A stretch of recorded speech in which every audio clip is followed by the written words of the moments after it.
Hi മക്കളെ, Abdullah സാറാണ്. ഇന്ന് നമ്മൾ വന്നിരിക്കുന്നത് ക്രിസ്മസ് എക്സാമിന് നമുക്ക് എങ്ങനെ ഫുൾ മാർക്ക് സ്കോർ ചെയ്യാം എന്ന കാര്യവുമായിട്ടാണ്. അടിപൊളിയായിട്ട് നമുക്ക് പഠിച്ചുകൊണ്ട് തന്നെ ഫുൾ മാർക്ക് സ്കോർ ചെയ്യേണ്ടതുണ്ട്. അപ്പൊ കുറെ പഠിക്കണം, എങ്ങനെ പഠിക്കണം, ഇങ്ങനെ കുറെ കൺഫ്യൂഷൻ മക്കൾക്ക് ഉണ്ടാവും. അപ്പൊ അത്തരം കാര്യങ്ങളൊക്കെ ക്ലിയർ ചെയ്യാൻ വേണ്ടിയാണ് ഈ ക്ലാസ് കണ്ട ഉടനെ നിങ്ങൾക്ക് ഫുൾ മാർക്ക് കിട്ടുമെന്നല്ല സാർ പറയുന്നത്. ഈ ക്ലാസ് കണ്ട ഉടനെ എങ്ങനെ ഫുൾ മാർക്ക് കിട്ടാം എന്നൊരു ഐഡിയ മക്കൾക്ക് കിട്ടും. അതിനുവേണ്ടിയാണ് സാർ വന്നിരിക്കുന്നത്. കൃത്യമായിട്ട് മക്കൾ എന്ത് ചെയ്യാം, ഈ ക്ലാസ് കംപ്ലീറ്റ് ആയിട്ട് കാണാം. സെറ്റ് അല്ലേ?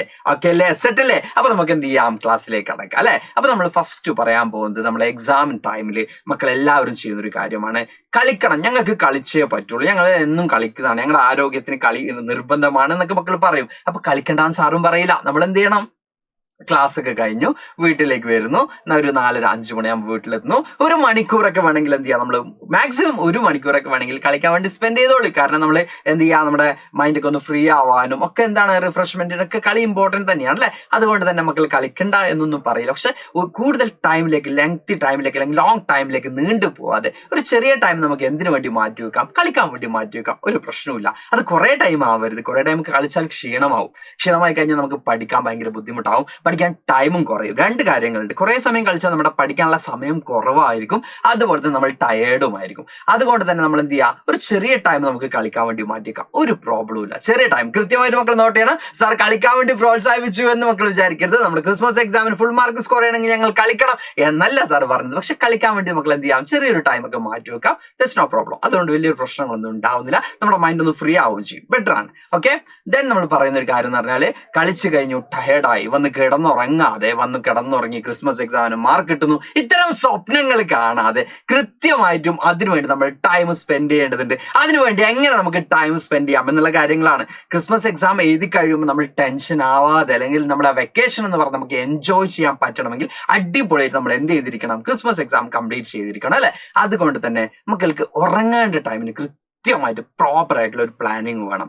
അപ്പോൾ സാർ പറയാണ്, ഇപ്പൊ മക്കൾ എത്ര മണിക്കൂർ ഉറങ്ങുന്നു, ഇതിനെ താഴെ ഒന്ന് കമന്റ് ചെയ്യണം കേട്ടോ. ഇപ്പൊ മക്കൾ എത്ര മണിക്കാണ് ഉറങ്ങാറ്, എത്ര മണിക്കാണ് എണീക്കാറ്, ഇങ്ങനെയുള്ള കാര്യങ്ങളൊക്കെ ക്ലാസിന്റെ താഴെ എന്ത് ചെയ്യണം, ഒന്ന് കമന്റ് ചെയ്യണം. അപ്പൊ സാർ ഇവിടെ ചില ടൈം പറയാം, മക്കൾ അത് ഫോളോ ചെയ്യാൻ ശ്രമിക്കുക. അത് ഫോളോ ചെയ്യുകയാണെങ്കിൽ നിങ്ങൾ കുറെ ബെറ്റർ ആയിരിക്കും. സാർ ഫസ്റ്റ് ചോദിച്ചൊരു ചോദ്യമുണ്ട്, ക്രിസ്മസ് എക്സാമിന് നിങ്ങൾക്ക് ഫുൾ മാർക്ക് വേണ്ടേ എന്നല്ല സാർ ചോദിച്ചത്. എക്സാമിന് നിങ്ങൾക്ക് ഫുൾ മാർക്ക് വേണ്ടേ, നിങ്ങൾക്ക് ഫുൾ മാർക്ക് വേണ്ടേ എന്നാണ് സാർ ചോദിച്ചിട്ടുള്ളത്. അത് എല്ലാ എക്സാമിനേഷനും നിങ്ങൾക്ക് അപ്ലൈ ചെയ്യാൻ പറ്റുന്ന ഒരു കാര്യമാണ്. അതുകൊണ്ട് തന്നെ മക്കൾ എന്ത് ചെയ്യുക, എത്ര മണിക്കാണ് നിങ്ങൾ ഉറങ്ങാറ്, എത്ര മണിക്കാണ് എണീക്കാറെന്നുള്ളത് ഒന്ന് കമന്റ് ചെയ്യുക. ഇപ്പൊ എത്രത്തോളം മാറ്റം വന്നിട്ടുണ്ട്, മാറ്റം വരുത്തിയിട്ടുണ്ടെന്നുള്ളത് ഒരു എന്ത് ചെയ്യുക, ഒരു 1 വീക്ക് കഴിഞ്ഞ ശേഷം അല്ലെങ്കിൽ ഒരു 10 ഡേയ്സ് കഴിഞ്ഞ ശേഷം മക്കൾ വീണ്ടും എന്ത് ചെയ്യാം, കമന്റ് ചെയ്യാം. നമ്മുടെ എക്സാം സ്റ്റാർട്ട് ചെയ്യുമ്പോൾ ഒന്നും കൂടി കമന്റ് ചെയ്യുക, ഞങ്ങൾ ഇത്രയും മണിക്ക് എന്ത് ചെയ്യുന്നുണ്ട്, എണീക്കുന്നുണ്ട് സാർ എന്നുള്ള കാര്യങ്ങൾ കമന്റ് ചെയ്യാം.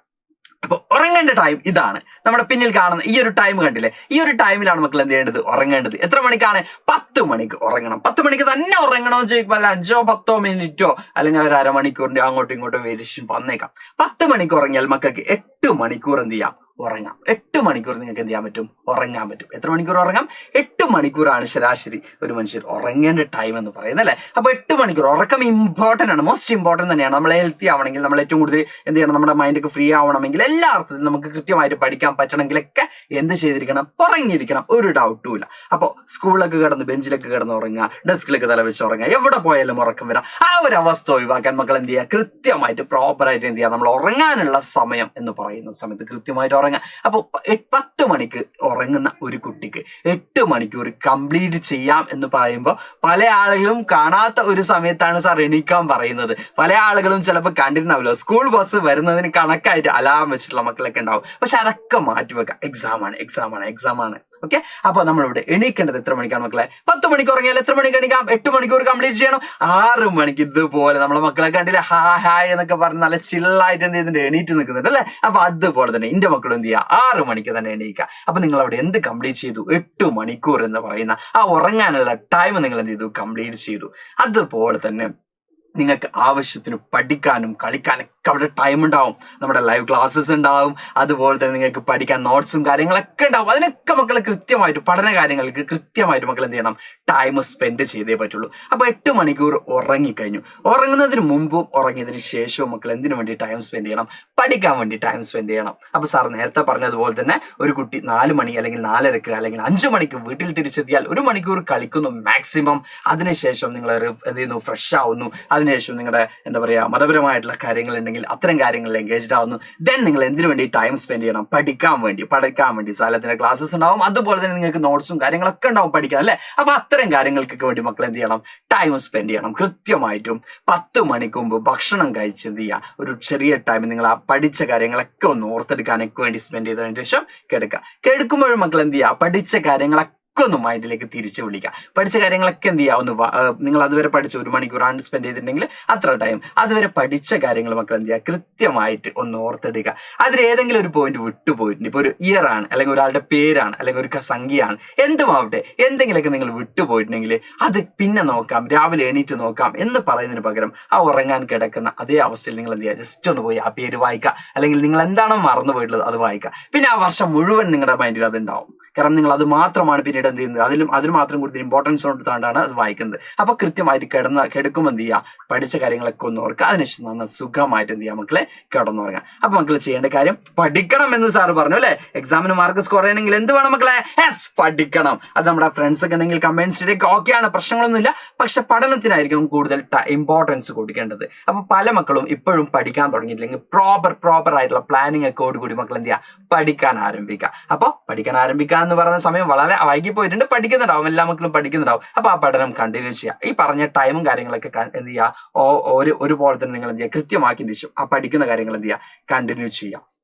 അവിടെ സാറിന് പറയാനുള്ളത്, എത്ര മണിക്കൂർ നിങ്ങൾ പഠിക്കാൻ സ്റ്റാർട്ട് ചെയ്യും എന്നുള്ളത് ഇമ്പോർട്ടന്റ് ആണ്. എത്ര മണിക്ക് അവസാനിപ്പിക്കും എന്നുള്ളത് ഇമ്പോർട്ടന്റ് അല്ല. നിങ്ങളൊരു ടോപ്പിക് കംപ്ലീറ്റ് ചെയ്യുന്നു, ആ ടോപ്പിക് കംപ്ലീറ്റ് ചെയ്യാൻ ചിലപ്പോൾ ആ ടോപ്പിക് ലെങ്തി ആണെങ്കിൽ 1.5 hours അല്ലെങ്കിൽ 2 hours ഒക്കെ നിങ്ങൾക്ക് ടൈം സ്പെൻഡ് ചെയ്യേണ്ടി വന്നേക്കാം. 1.5 മണിക്കൂറും 2 മണിക്കൂറൊക്കെ ഇരുന്ന് പഠിക്കേണ്ടി വന്നേക്കാം. ഒരു ടോപ്പിക് 1 മണിക്കൂർ കൊണ്ട് നിങ്ങളെ കൊണ്ട് പഠിച്ചു കഴിഞ്ഞിട്ടുണ്ടെങ്കിൽ അവിടെ നിങ്ങൾക്ക് എന്ത് ചെയ്യുക, സ്റ്റോപ്പ് ചെയ്യുക. അതുകൊണ്ട് പ്രശ്നങ്ങളൊന്നുമില്ല. അപ്പൊ നിങ്ങൾ എത്ര മണിക്ക് തുടങ്ങുന്നു എന്നുള്ളതിനാണ് ഇമ്പോർട്ടന്റ്, എത്ര മണിക്ക് നിർത്തുന്നു എന്നതിലല്ല ഇമ്പോർട്ടന്റ്. നമ്മൾ 1.5 മണിക്കൂർ കംപ്ലീറ്റ് ചെയ്യണം, അല്ലെങ്കിൽ ഒരു 2 മണിക്കൂർ കംപ്ലീറ്റ് ചെയ്യണം. അപ്പൊ ടൈമിലാണ് നമ്മൾ കൂടുതൽ കോൺഷ്യസ് ആവുക. നമ്മൾ എന്തിനാണ് കൂടുതൽ കോൺഷ്യസ് ആവേണ്ടത്? നമ്മൾ പഠിക്കുന്ന ടോപ്പിക്കിലാണ്. ആ ടോപ്പിക് കഴിഞ്ഞാൽ നമുക്ക് എന്ത് ചെയ്യാം, പഠനം അവസാനിപ്പിക്കാം. അപ്പൊ കൃത്യമായിട്ട് എന്ത് ചെയ്യുക, ഒരു ടോപ്പിക് നിങ്ങൾ കൃത്യമായിട്ട് എന്ത് ചെയ്യുക, കംപ്ലീറ്റ് ചെയ്ത് പഠിക്കാൻ ശ്രമിക്കുക. പഠിക്കുന്ന സമയത്ത് ഒരു ടോപ്പിക് കംപ്ലീറ്റ് ചെയ്ത് പഠിക്കാൻ ശ്രമിക്കുക.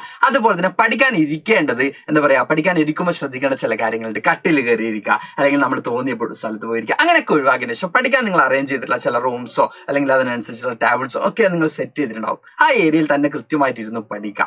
അതുപോലെ തന്നെ നമ്മൾ പഠിക്കാനിരിക്കുമ്പോൾ ശ്രദ്ധിക്കേണ്ട മറ്റൊരു കാര്യം, നമ്മൾ ലൈറ്റിന്റെ നേരെ മുമ്പിലായിട്ട് ഇരുന്നിരുന്ന നമ്മുടെ ബുക്കിലേക്ക് കൃത്യമായിട്ട് വെളിച്ചം കിട്ടുന്ന രീതിയിൽ എന്ത് ചെയ്യുക, ഇരുന്ന് പഠിക്കാം. അപ്പോൾ കൃത്യമായിട്ട് ബുക്കിലേക്ക് എന്ത് ചെയ്യണം, വെളിച്ചം കിട്ടണം. അതുപോലെ തന്നെ ഉറക്കെ വായിച്ച് പഠിക്കുക, കുറച്ച് ലൗഡായിട്ട് നമ്മൾ വായിച്ച് തന്നെ പഠിക്കണം. അപ്പൊ നമ്മുടെ 3 സെൻസ് ആണ് അവിടെ വർക്ക് ചെയ്യുന്നുള്ളത്. നമ്മുടെ ടങ്കും, അതുപോലെ തന്നെ നമ്മുടെ എന്താ പറയാ ചെവിയും, അതുപോലെ തന്നെ നമ്മുടെ കണ്ണും. 3 സെൻസ് നമ്മൾ എത്രത്തോളം സെൻസ് യൂസ് ചെയ്യുന്നോ അത്രത്തോളം നമ്മുടെ മെമ്മറിയിൽ എന്ത് ചെയ്യും, നമ്മൾ പഠിച്ച കാര്യങ്ങൾ ഓർമ്മയിൽ ഉണ്ടാവും. അപ്പൊ നമ്മൾ മാക്സിമം എന്ത് ചെയ്യുക, നല്ല സൗണ്ടിലൊക്കെ വായിക്കുക. അപ്പൊ നമ്മുടെ നാവ് അവിടെ വർക്ക് ചെയ്യുന്നുണ്ട്, നമ്മുടെ മൗത്തൊക്കെ വർക്ക് ചെയ്യുന്നുണ്ട്, അതുപോലെ തന്നെ നമ്മുടെ ചെവി വർക്ക് ചെയ്യുന്നുണ്ട്, നമ്മുടെ കണ്ണ് വർക്ക് ചെയ്യുന്നുണ്ട്. അപ്പൊ മാക്സിമം നമ്മുടെ മെമ്മറിയിൽ എന്ത് ചെയ്യും, ആ പഠിച്ച കാര്യങ്ങളൊക്കെ നിൽക്കും. അപ്പൊ പിന്നെ ഒരു കാര്യം വീട്ടുകാരോട് പറയാം, TV ഒക്കെ വെച്ചിട്ടുണ്ടെങ്കിൽ ആ പഠിക്കാൻ ഇരിക്കുന്ന സമയത്ത് TV എന്ത് ചെയ്യാം, ഓഫ് ചെയ്യാൻ പറയാം. അല്ലെങ്കിൽ നിങ്ങൾക്ക് കേൾക്കാൻ പറ്റാത്ത രീതിയിൽ അതിന്റെ വോയിസ് സെറ്റ് ചെയ്യാൻ പറയാം. നിങ്ങൾ അതിനനുസരിച്ച് എന്ത് ചെയ്യുക, നിങ്ങളുടെ റൂമോ കാര്യങ്ങളോ സെറ്റ് ചെയ്ത് വെക്കുക. അപ്പോൾ പഠിക്കുമ്പോൾ ശ്രദ്ധിക്കേണ്ട കുറേ കാര്യങ്ങളുണ്ട്. കൃത്യമായിട്ട് വായിക്കുക. വായിക്കുന്നിടത്ത് ഒന്ന് വിരൽ വെച്ച് പോവുക. അവിടെ കൃത്യമായിട്ട് നമ്മൾ എന്ത് ചെയ്യുക, വായിക്കുന്ന സ്ഥലങ്ങളിൽ തന്നെ കോൺസെൻട്രേറ്റ് ചെയ്തിരിക്കുക. മറ്റ് കാര്യങ്ങളിലേക്ക് എന്ത് ചെയ്യുക, ശ്രദ്ധ ചെലുത്താതിരിക്കുക. കൃത്യമായിട്ട് പഠിക്കേണ്ട കാര്യങ്ങളിൽ മാത്രം എന്ത് ചെയ്യാം, കോൺസെൻട്രേഷൻ കൊടുക്കുക എന്നുള്ളതാണ്. ഇനി നിങ്ങൾ വിചാരിക്കുന്നുണ്ടാവും എന്ത് പഠിക്കണം, എങ്ങനെ പഠിക്കണം എന്നുള്ളതാണ്. അപ്പൊ നിങ്ങൾ കുറച്ച് കൺഫ്യൂസ്ഡ് ആയിരിക്കും. ചില ടോപ്പിക്കിൽ നിങ്ങൾ കുറച്ചും കൂടി കോംപ്ലിക്കേറ്റഡ് ആയിരിക്കും. അപ്പൊ അത്തരം ടോപ്പിക്കിൽ നമ്മൾ എന്ത് ചെയ്യേണ്ടതുണ്ട്, കൂടുതൽ ടൈം കൊടുക്കേണ്ടതുണ്ട് അല്ലെ. നമ്മൾ ചിലപ്പോൾ ചില ടോപ്പിക്കിൽ എന്തായിരിക്കും, കൺഫ്യൂസ്ഡ് ആയിരിക്കും. ഇതിൽ നമുക്ക് എങ്ങനെയാണ് മാർക്ക് സ്കോർ ചെയ്യാൻ പറ്റുന്നത്? ചില സബ്ജക്റ്റുകൾ നിങ്ങൾ കുറച്ച് ടഫായിട്ട് വരും. ഇന്ന് സബ്ജക്റ്റ് എന്ന് സാറ് പറയുന്നില്ല, അത് A or B ഏത് സബ്ജക്റ്റും ആവട്ടെ, ആ സബ്ജക്റ്റ് നിങ്ങൾ എന്ത് കൊടുക്കണം, കുറച്ച് അധികം ടൈം കൊടുക്കണം. ബിക്കോസ് ആ സബ്ജക്റ്റ് നിങ്ങൾക്ക് എന്ത് ചെയ്യേണ്ടതുണ്ട്, ക്ലിയർ ചെയ്യേണ്ടതുണ്ട്. അപ്പൊ നിങ്ങൾ കൃത്യമായിട്ട് എന്ത് തയ്യാറാക്കാം, നിങ്ങൾ പഠിക്കുന്ന വിഷയത്തിൽ ഓരോ നോട്ട്സും കാര്യങ്ങളൊക്കെ തയ്യാറാക്കിയിട്ടാണ് നിങ്ങൾ പഠിക്കുക അല്ലെ. ബ്രീഫായിട്ടുള്ള നോട്ട്സും കാര്യങ്ങളൊക്കെ തയ്യാറാക്കും, പോയിന്റ് നോട്ടും കാര്യങ്ങളൊക്കെ തയ്യാറാക്കും.